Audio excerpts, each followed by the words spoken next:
Hello, good morning.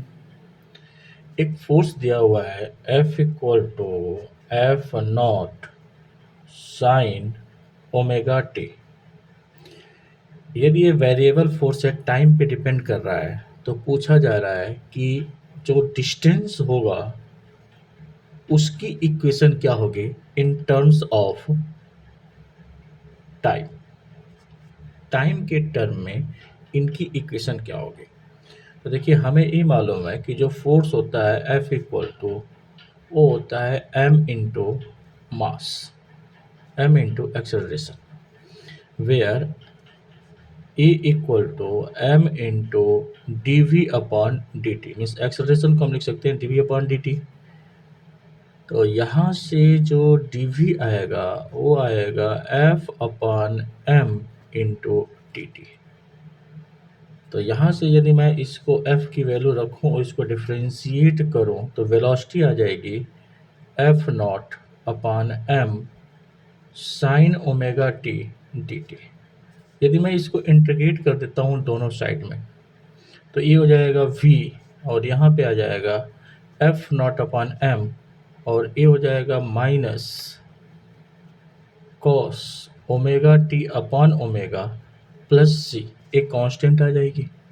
अब ये हम जानते हैं कि t इक्वल टू जीरो पे v की वैल्यू भी जीरो होती है। तो यहाँ पे रख दीजिए zero equal to F naught upon m minus cos, और टी की जगह पे जीरो रखेंगे तो cos zero divide by omega plus C. Cos zero की वैल्यू हो जाती है आपकी 1, देन आपकी ई वैल्यू हो जाएगी एफ अपॉन एम, ये भी जीरो हो जाएगा। Means minus 1 upon omega plus C equal to zero, then C equal to 1 upon omega. Means velocity का जो एक्सप्रेशन आएगा वो वेलोसिटी का एक्सप्रेशन आ जाएगा F naught upon M minus cos omega T upon omega plus 1 upon omega. 1 upon omega common ले लीजिए तो v equal to F naught upon M omega 1 minus cos omega T.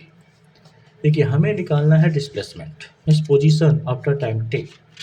तो then velocity is also d x upon D T.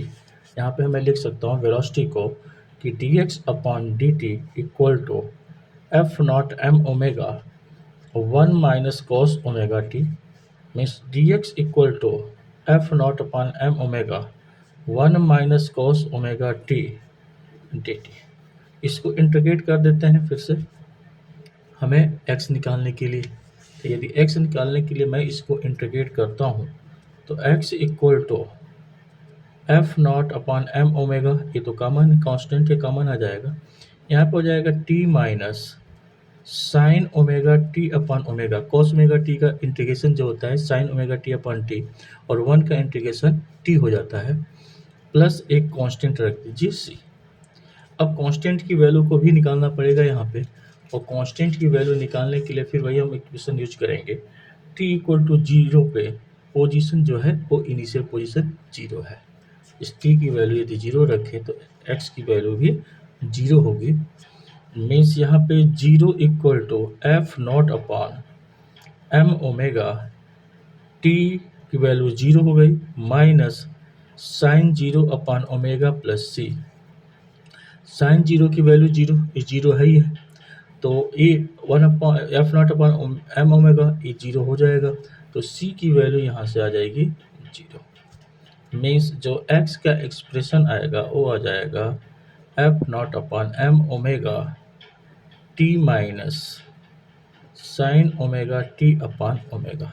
Omega को common ले लीजिए तो X की value जो एक्सप्रेशन आएगी F naught upon M omega square, और यहाँ पे आ जाएगा omega T minus sine omega T.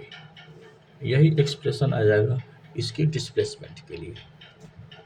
Means हमने सिर्फ इसमें क्या किया है, एफ नॉट आपको दिया हुआ है, F equal to F naught sine omega T, means function दिया है टाइम का, फोर्स का, और इसके द्वारा हमने केवल दो बार इसको इंटीग्रेट किया है। मीन्स एक्सेलरेशन को इंटीग्रेट किए हैं तो वेलोसिटी आया है, और वेलोसिटी को इंटीग्रेट किए हैं तो हमारा डिस्प्लेसमेंट आया है। बस इसमें कंडीशन एक ये रखी गई है कि x equal to zero sorry t equal to zero पे इनिशियल वेलोसिटी भी जीरो है और इसका डिस्प्लेसमेंट भी जीरो है। Thank you.